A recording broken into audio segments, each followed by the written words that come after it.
المرسلین اما بعد فاعوذ باللہ من الشیطان الرجیم بسم اللہ الرحمن الرحیم الصلاة والسلام علیک یا رسول اللہ وعلی آلک واصحابک یا حبیب اللہ الصلاة والسلام علیک یا نبی اللہ وعلی آلک واصحابک یا نور اللہ۔ میٹھے میٹھے اسلامی بھائی اور مدنی چینل کے ناظرین، سلسلہ دارالفتہ اہل سنت میں ایک بار پھر حاضر ہیں۔ الحمدللہ عز و جل حج کا پر بہار موسم ہے اور بے شمار عاشقان رسول اس وقت میدان عرفات میں اللہ تعالیٰ کی رحمت کے سائے میں موجود ہیں۔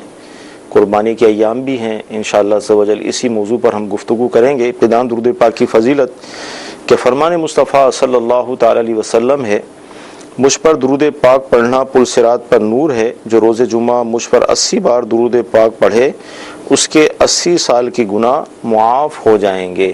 صلو علی الحبیب صلی اللہ تعالی علی محمد صلی اللہ علیہ وسلم۔ مفتی صاحب کیا ارشاد فرمائیں گے کہ میدان عرفات میں اس وقت جو بہاریں ہیں اور اللہ تبارک و تعالیٰ کی طرف سے جو وعدے ہیں، جو عطائیں ہیں، اس حوالے سے کیا فرمائیں گے؟ الحمدللہ رب العالمین والصلاة والسلام علی سید الانبیاء والمرسلین، اما بعد فاعوذ باللہ من الشیطان الرجیم، بسم اللہ الرحمن الرحیم۔ پاکستان میں آج 8 ذوالحجۃ الحرام اور عرب شریف میں آج 9 ذوالحجۃ الحرام یوم عرفہ کا ہے، عرفہ کا دن ہے، یوم عرفہ ہے۔ حجاج کرام اس وقت خاص طور پر وقوف کا وقت شروع ہو چکا ہے، جو کہ ظہر سے لے کے غروب آفتاب تک رہتا ہے۔ اس کے بعد بھی اگر کوئی گزر جائے تو وقوف کا فرض ادا ہو جائے گا، لیکن جو سنت وقت ہے اور واجب جو ہے کہ ظہر کے بعد کوئی ٹھہرے تو مغرب تک ٹھہرا رہے، غروب آفتاب تک۔ اور پھر فرمایا کہ ظہر اور عصر کو ملا کر پڑھنے کا حکم دیا گیا، تاکہ اب اس کے بعد بندہ مناجات کے لیے رب کی بارگاہ میں حاضر ہو جائے۔ اور فرمایا کہ اس دن اللہ تبارک و تعالیٰ کی رحمتوں کا نزول میدان عرفات میں اس طرح ہوتا ہے جیسا کہ موسلا دھار بارش ہو رہی ہوتی ہے۔ جس طرح آج ہمارے ہاں باب المدینہ میں موسلا دھار بارش ہے، اندازہ کیجئے کہ وہاں پر رحمتوں کی بارش کا نزول کس قدر ہو رہا ہے۔ اور اس بات سے اندازہ لگائیے کہ علماء فرماتے ہیں کہ اس سے بڑا کوئی گناہگار نہیں ہے جو اس دن یہ گمان کرے کہ میری بخشش نہیں ہوگی۔ عام دنوں میں تو یہ بات ہے کہ میں امید اور خوف کے درمیان رہتا ہوں۔ صحیح، امید بھی ہوتی ہے کہ میرا رب جو ہے وہ مجھے معاف فرما دے گا، خوف بھی ہوتا ہے کہ نہ جانے میری یہ عبادت قبول بھی ہوئی یا نہیں ہوئی، میری توبہ بھی قبول ہوئی یا نہیں ہوئی۔ لیکن آج وہ دن ہے کہ اس بات کی طرف اس کو لایا جا رہا ہے کہ امید رکھو، یقین رکھو، کامل کرو، یقین کامل کرو کہ آج رب کی رحمتوں کا وہ نزول ہے کہ تمہاری بھی بخشش ہوگی، تمام حقوق اللہ معاف ہوں گے۔ اگر تم ایسے نہیں تو بہت سے اور اللہ والے موجود ہیں جن کے صدقے میں تمہاری بخشش ہو جائے گی۔ اور فرمایا علماء نے کتنی پیاری بات فرمایا کہ آج میدان عرفات میں لوگوں کو دیکھو، 2 چادروں کے اندر مرد جو ہے وہ موجود ہوتے ہیں۔ فرمایا کہ آج حاجی کو چاہیے کہ میدان محشر کا تصور قائم کرے۔ آج یہاں پر تو رحمتوں کا نزول ہے، آج یہاں پر رب سے جو چاہے مانگ سکتا ہے، کل وہ میدان محشر ہوگا جہاں پہ رب تعالیٰ کی صفت قہاریت کا ظہور ہوگا، وہاں پھر مانگ نہ سکے گا، وہاں پر پھر توبہ کا معاملہ نہیں ہوگا۔ آج وہ وقت ہے تو اس وقت کو یاد کر کے آج رب سے اپنی دنیا اور آخرت سب کی بھلائی مانگ لو۔ حجاج کرام جمع ہوں گے اس وقت اور یقیناً عبادتوں کے اندر، مناجات کے اندر مصروف ہوں گے۔ اچھوں کی نقل بھی اچھی ہوتی ہے، بے شک بے شک۔ تو ہمیں بھی چاہیے کہ یہ وہ وقت ہے کہ اب سے کچھ دیر بعد یہ وقت شروع بھی ہو چکا ہے، اور کچھ دیر بعد خاص طور پر سمجھے 1-8 گھنٹے کے بعد جو ہے وہ مزید وہ وقت قریب آتا چلا جائے گا دعاؤں کا، مناجات کا۔ تو ہم بھی اپنے گھروں کے اندر ان حاجیوں سے مشابہت اختیار کرتے ہوئے اللہ رب العزت کی بارگاہ میں حاضر ہو جائیں، معافی کے طلبگار ہوں، توبہ اور استغفار کریں۔ انشاءاللہ سلسلے کے بعد جو ہے وہ مناجات کا بھی سلسلہ ہوگا مدنی چینل پر، اس میں بھی شامل ہو جائیے۔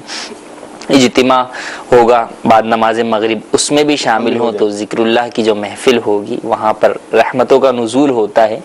تو نیت یہ ہو کہ ان کے صدقے کے اندر اللہ تبارک و تعالی ہمیں بھی بخش دے، ان حاجیوں کے صدقے ہماری بھی بخشش کر دے، اور ہمیں بھی ہر سال حج بیت اللہ کی سعادت عطا فرمائے۔ اللہ تبارک و تعالی سے دعا ہے کہ ہماری، ہمارے والدین کی سب کی مغفرت فرمائے، اور حجاج کا حج بھی قبول فرمائے، اور جو اب تک نہ جا سکے ان کو بھی وہاں پہنچنے کی سعادت عطا فرمائے۔ مدنی چینل کے ناظرین، مفتی صاحب نے الحمدللہ عز و جل آج کے دن کے حساب سے بالخصوص میدان عرفات میں جو اس وقت جمع ہیں ان کی طرف ہماری توجہ بڑھائی کہ اس وقت وہاں وہ جو جمع ہیں ان کے لیے دعاؤں کی قبولیت کا وقت ہے، اور اللہ تعالیٰ کی طرف سے جو وعدے ہیں، جو رحمتیں ہیں، ان کو لوٹنے کا وقت ہے، اور اللہ تبارک و تعالیٰ آج کے دن وہاں پر جو جمع ہیں اپنے حقوق معاف فرماتا ہے۔ کتنی مطلب یہ کہ سعادت کی بات ہے۔ یقیناً اس وقت ہم یہاں پر ہیں، اللہ کی بارگاہ میں ہم دعا کر سکتے ہیں، اور ہمیں دعا کرنی بھی چاہیے کہ اللہ تعالی ہمیں بھی بار بار میدان عرفات شریف کی حاضری نصیب فرمائے، اور اسی طرح حج کے مبارک ایام میں کاش ہم بھی وہاں گزاریں اور وہاں کی برکتیں حاصل کریں۔ انشاءاللہ یہ گفتگو جاری رہے گی، مزید ہم انشاءاللہ عز و جل اس موضوع پر کلام بھی کریں گے۔ آئیے آپ کی کالز کو شامل کرتے ہیں۔ جو صاحب کی بارگاہ میں عرض ہے کہ میں نے ایک پلاٹ لیا ہے جس کی مالیت تقریباً 7.5 سے 8 لاکھ کے درمیان میں ہے، اور 3 سال کے انسٹالمنٹ پہ وہ پلاٹ لیا ہے جس کا قبضہ بھی 3 سال کے بعد ہی ملے گا۔ ایڈوانس جمع کروا دیا ہے اور باقی رقم جو ہے وہ 3 سال کے اندر قسطوں میں ادا کرنی ہے۔ تو اس صورت میں مجھ پر قربانی لازم ہوگی یا نہیں؟ برائے کرم اس حوالے سے جواب ارشاد فرمائیے، جزاک اللہ خیرہ۔ آمین۔ کیا فرماتے ہیں؟ پلاٹ لیا ہے اور قسطوں پہ لیا ہے۔ پلاٹ کے اندر آپ رہائش اختیار نہیں کرتے تو اس سے یہ بات واضح ہے کہ وہ آپ کی حاجت اصلیہ سے زائد ہے فی الحال۔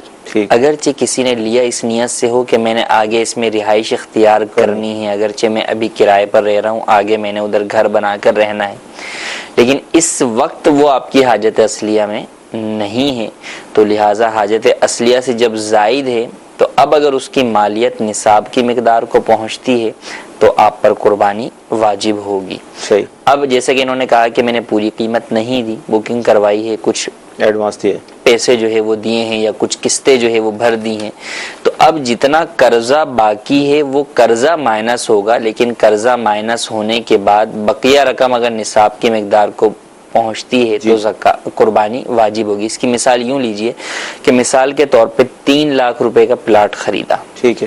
اب جب خریدا تو شرعی اعتبار سے قبضہ ملنے پر ملکیت نہیں ہوتی، بے کے اندر ملکیت جو ہے وہ سودے کے مکمل ہونے کے ساتھ ہی مکمل ہو جاتی ہے۔ تو اب اس پلاٹ کے مالک یہ ہو گئے، اب مالک ہو گئے تو مثال کے طور پہ 3 لاکھ میں سے انہوں نے 50,000 بھرے ہیں، تو اب گویا کہ 2.5 لاکھ روپے ان پر قرضہ ہے، لیکن حاجت اصلیہ سے زائد یہ 3 لاکھ کے مال کے مالک ہیں، تو اب ان کے اوپر قربانی واجب ہوگی۔ ہاں اگر ان کے پاس کوئی اور مال نہیں ہے جس کے ذریعے سے یہ قربانی کا جانور خرید سکیں یا حصہ ڈال سکیں، اور لازمی سی بات ہے جو پلاٹ دیا ہوا ہے وہاں سے بھی وقت مقررہ سے پہلے ملنا ممکن نہیں ہے، تو اب قربانی واجب نہیں ہوگی۔ لیکن اگر ان کے پاس اتنا مال موجود ہے کہ اسے بیچ کر یا اس کے ذریعے سے یہ حصہ لے سکتے ہیں، مثلا 10,000 روپے ہیں تو 10,000 میں اس وقت جو ہے وہ حصہ ہے باب المدینہ میں، تو اب اگر یہ 10,000 روپے ان کے پاس موجود ہوں گے تو پھر ان کے اوپر قربانی کرنا واجب ہوگی۔ وجوب اس پلاٹ کی وجہ سے ہوا ہے، ادائیگی ان پیسوں کے ذریعے سے ہوگی۔ ٹھیک جی، مزید کال۔ 2-3 آدمی قربانی کرتے ہیں آقا انعامدار صلی اللہ علیہ وآلہ وسلم کی، تو ان کے لیے پہلے اپنی قربانی کرنا واجب ہے یا کہ وہ مل کر آپس میں جو ہے ایک آدمی جو ہے 5,000 روپے ڈالتا ہے، ایک 6,000 ڈالتا ہے، ایک 7,000، اس طریقے سے ہو سکتی ہے؟ کیا فرماتے؟ دیکھیں، قربانی اپنی جانب سے کرنا اگر اس کے اوپر واجب بنتا ہے، مثال کے طور پہ وہ صاحب نصاب ہے، تو اگر وہ صاحب نصاب ہے تو اولاً اپنی طرف سے ہی قربانی کرنا لازم ہے، اور یہ سمجھنا کہ عقیدت اور محبت میں بارگاہ رسالت کی جانب سے جو ہے وہ قربانی کر رہا ہوں بہت اچھی نیت ہے، لیکن یہاں پر آپ کو بارگاہ رسالت سے ہی یہ حکم دیا گیا ہے کہ آپ صاحب نصاب ہیں تو اولاً آپ اپنی جانب سے قربانی کیجئے، اپنی جانب سے کریں اور اس کا ثواب بارگاہ رسالت میں پیش کر دیجئے، تو یوں ثواب بھی آپ پہنچا دیں گے اپنے نیک عمل کا بارگاہ رسالت کے اندر، اور آپ کی قربانی بھی ادا ہو جائے گی۔ اگر کسی نے یوں قربانی کی جس طرح مشترکہ طور کے اوپر اور اپنی قربانی نہیں کی تو ایسی صورت کے اندر وہ اپنی قربانی نہ کرنے کی وجہ سے بھی گناہگار ہوگا۔ بارگاہ رسالت کے علاوہ بھی بعض لوگ اپنے والدین کی طرف سے کرتے ہیں، دادا دادی کی طرف سے کرتے ہیں، دیگر مرحومین کی طرف سے کرتے ہیں، اگرچہ ان پر قربانی واجب ہوتی ہے، لیکن وہ یہ سوچتے ہیں کہ ہم نے پچھلے سال تو اپنی طرف سے قربانی کر لی تھی، اس سال والد کی طرف سے کر دیتے ہیں، اس سے اگلے سال والدہ کی طرف سے کر دیتے ہیں، اس سے اگلے سال بھائی مرحوم کی طرف سے کر دیتے ہیں، تو ایسا کرنا درست نہیں ہے۔ اگر آپ ہر سال صاحب نصاب ہیں تو آپ کو اپنی قربانی تو بہرحال کرنی ہی ہوگی۔ ہاں، اپنی قربانی کر کے آپ اس کا ثواب ایصال کر دیں، بالکل یہ کر سکتے ہیں، اس میں کوئی حرج نہیں ہے۔ جی مزید کالس لیں گے۔ میں عمران بول رہا ہوں کامرا کینٹ سے۔ میرا کوشچن یہ ہے کہ ایک خاوند اپنی بیوی کے نام کی قربانی دے سکتا ہے؟ اگر اپنی قربانی نہیں دیتا تو اپنی بیوی کی دے سکتا ہے یا نہیں دے سکتا؟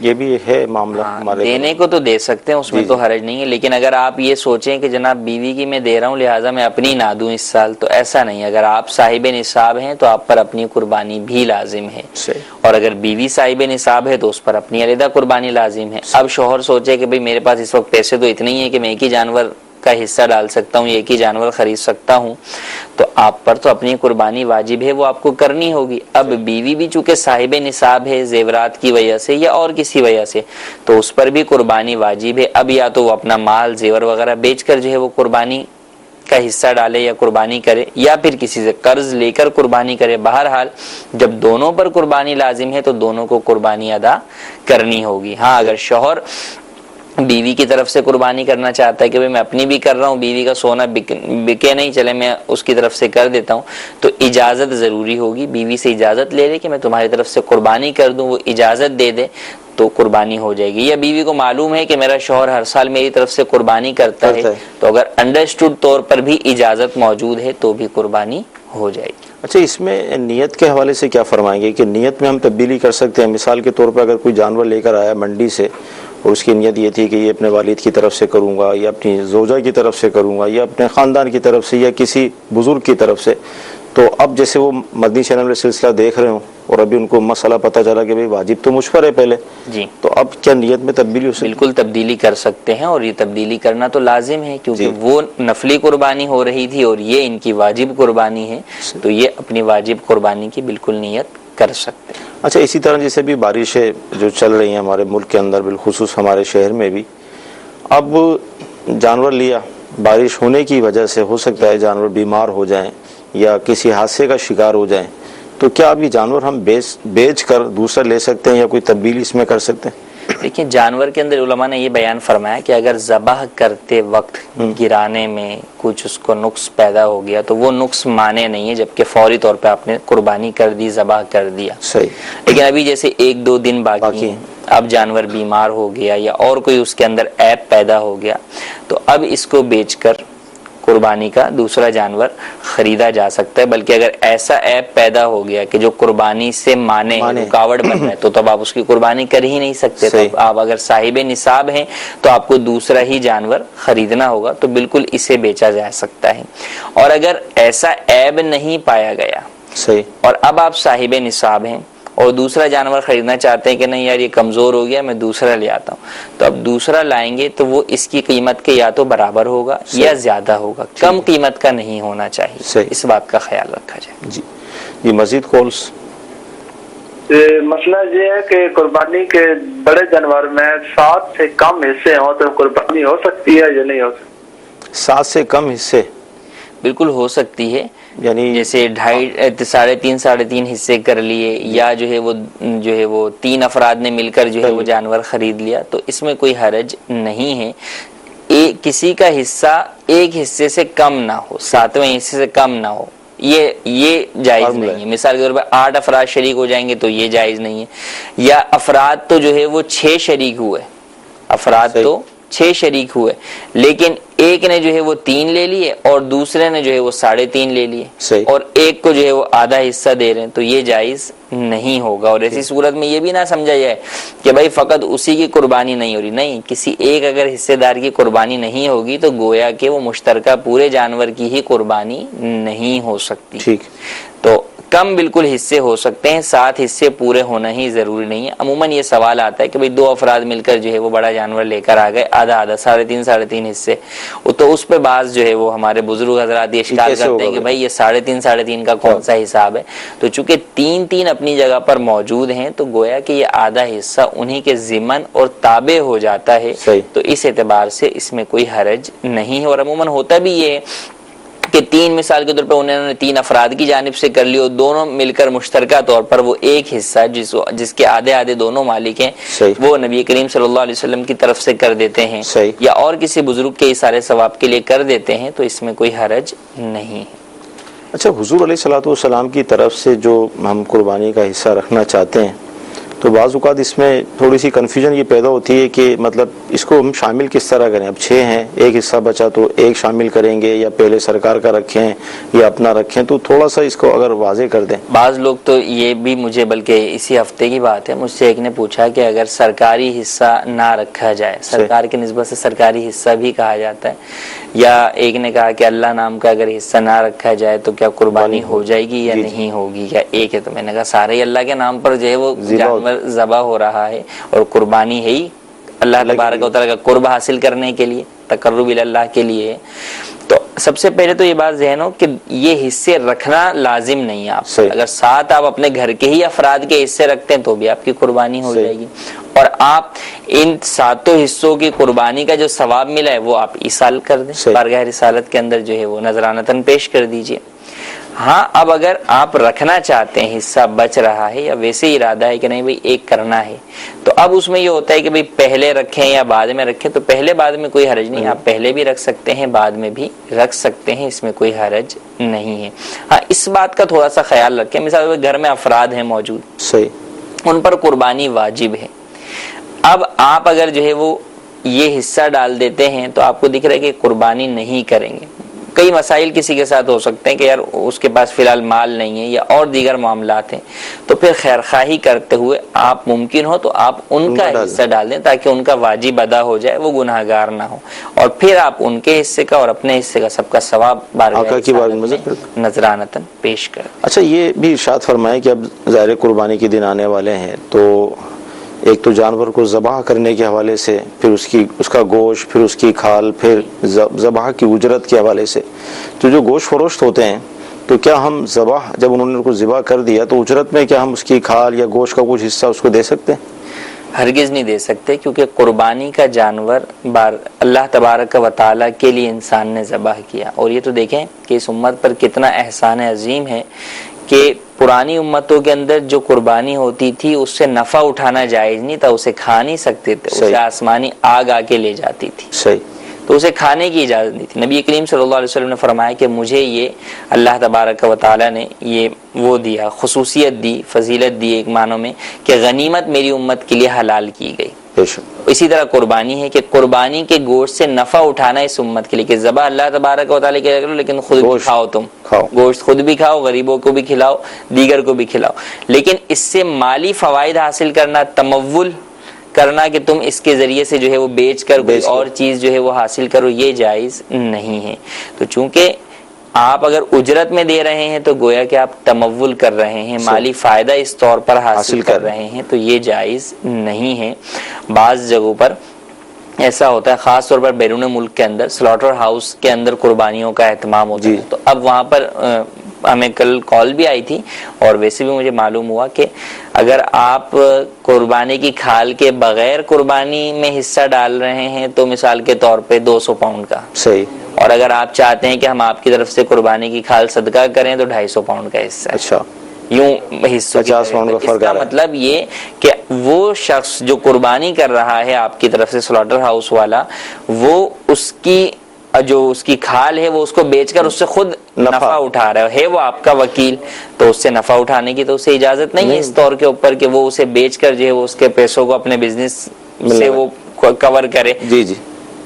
تو ایسا کرنا جائز نہیں ہے۔ اور ہمارے ہاں بھی باب المدینہ میں بھی بعض بڑے مالز کے اندر یا بعض بڑی جو ہے وہ میٹ شاپس کے اندر اس کے اہتمام جو ہے وہ نظر آیا کہ بھئی قربانی کر رہے ہیں۔ اب وہاں پر کھال کا کیا ہوتا ہے یہ پتہ نہیں. ایک شبہ یہ بھی ہے کہ کہیں ایسا تو نہیں کہ جناب وہ اگر ان کا حصہ کم ہے تو اس وجہ سے حصہ کم ہے کہ وہ کھال سے جو ہے وہ فائدہ اٹھا کے اور اپنے پروفٹ کو اس سے جو ہے وہ پورا کر رہے ہیں. اگر ایسا کر رہے ہیں تو آپ کا ایسی جگہ پر حصہ ڈالنا بھی جائز نہیں ہوگا. نہ حصہ ڈالنا جائز ہوگا، یا اگر آپ بکرا خرید رہے ہیں ان سے تو وہ اس کی بھی اجازت نہیں ہوگی کہ جس کے اندر وہ خود ہی اس سے فائدہ کھال کا اٹھایا جا رہا ہے.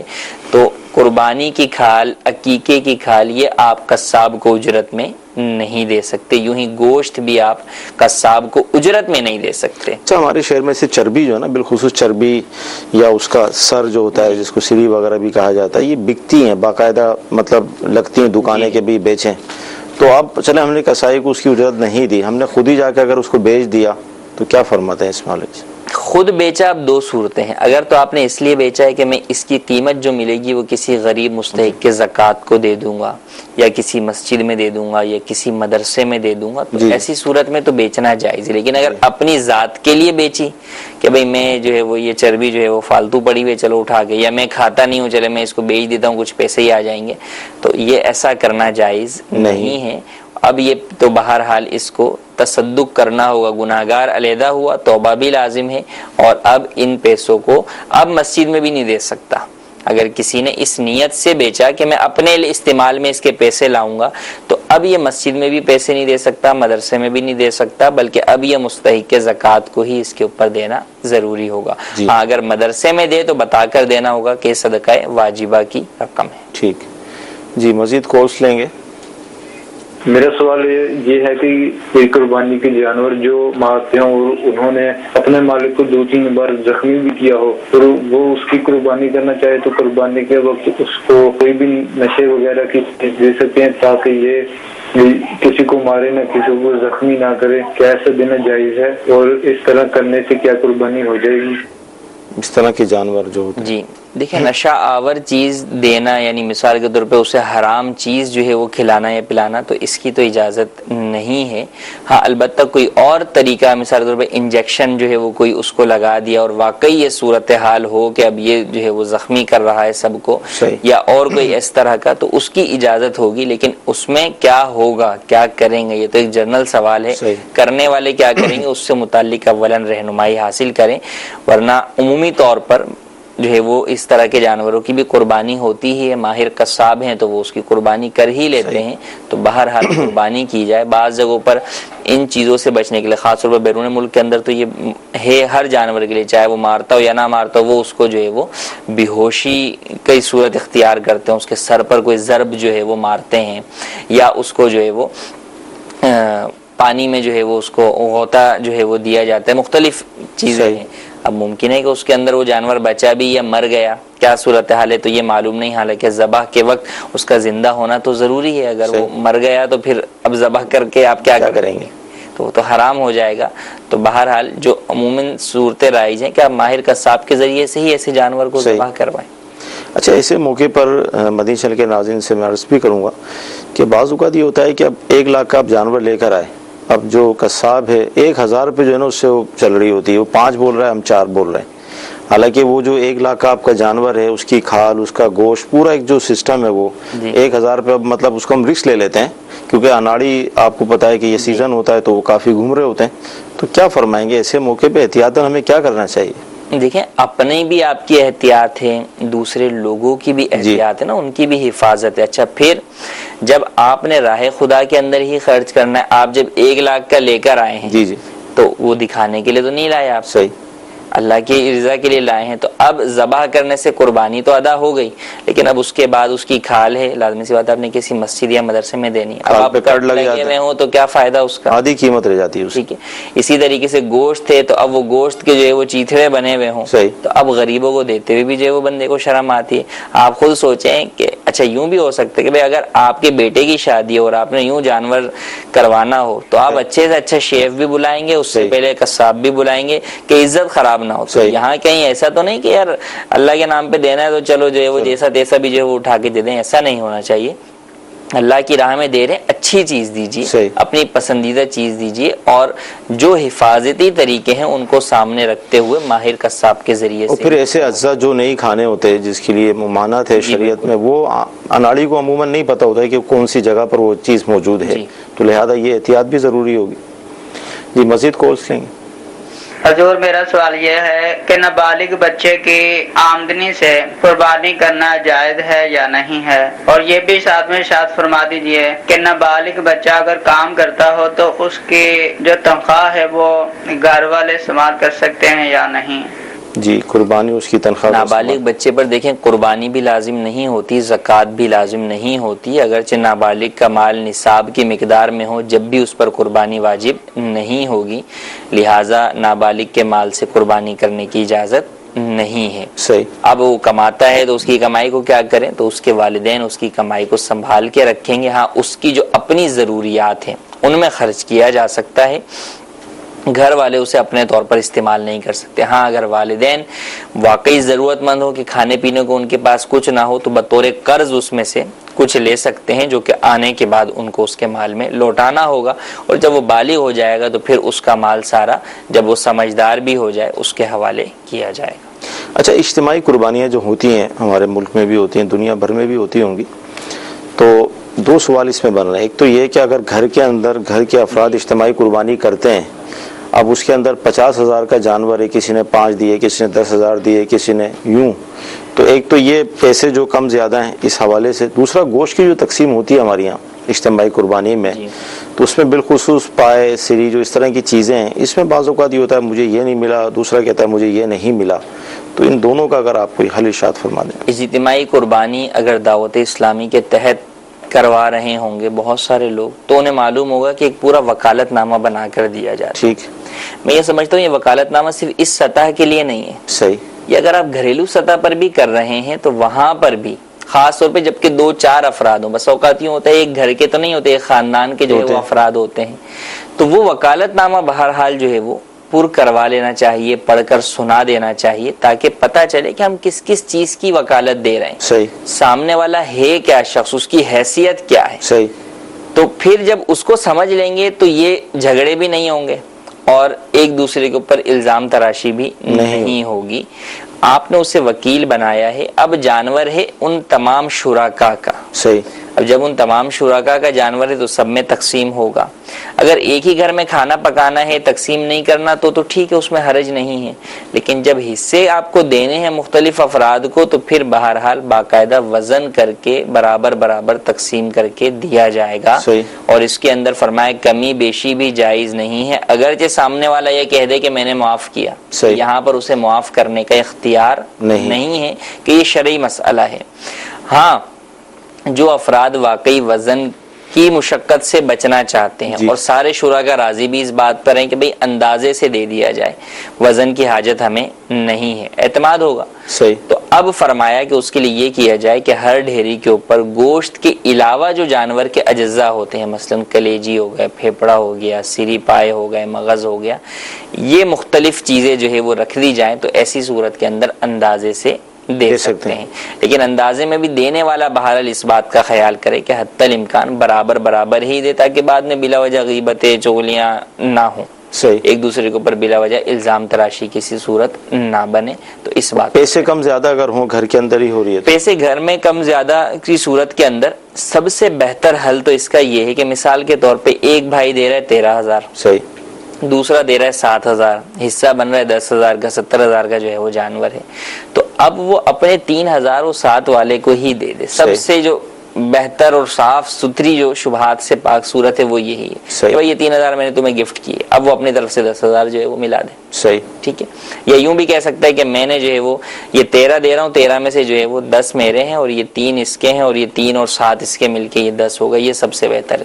اگر ایسا نہ ہو اور یوں عمومی طور پر جب یوں دے دیے, اور طے یہی ہے کہ حصہ ایک ایک ہی سب کا ہے, یہ نہیں ہے کہ 7 والے کا حصہ پون حصہ ہے, ایسا نہیں ہے, حصہ بہرحال پورا ہی ہے.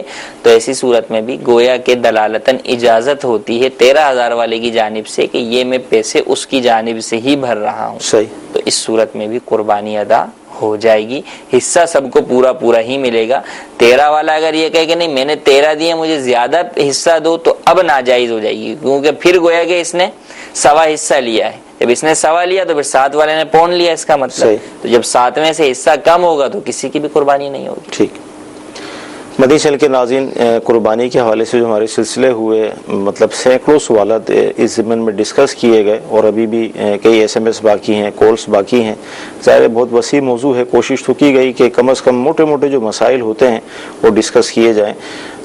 جمعرات ہے، مغرب کی نماز ہونے والی ہے انشاءاللہ عز و جل، اس کے بعد دعوت اسلامی کے تحت جو اجتماعات ہوتے ہیں اس کا سلسلہ ہوگا، اس میں آپ نے شرکت کرنی ہے۔ مدنی مذاکرے کا سلسلہ ہوگا، اس میں آپ نے شرکت کرنی ہے، اور اجتماعی قربانی کے حوالے سے جو مسائل ڈسکس کیے گئے، گفتگو کیے گئے، آپ اس کے مطابق ہی کوشش کریں کہ سارے معاملات کو نمٹائیں، تاکہ شریعت اور سنت کے مطابق ہمارا یہ قربانی کا جو واجب ہے یہ ادا ہو۔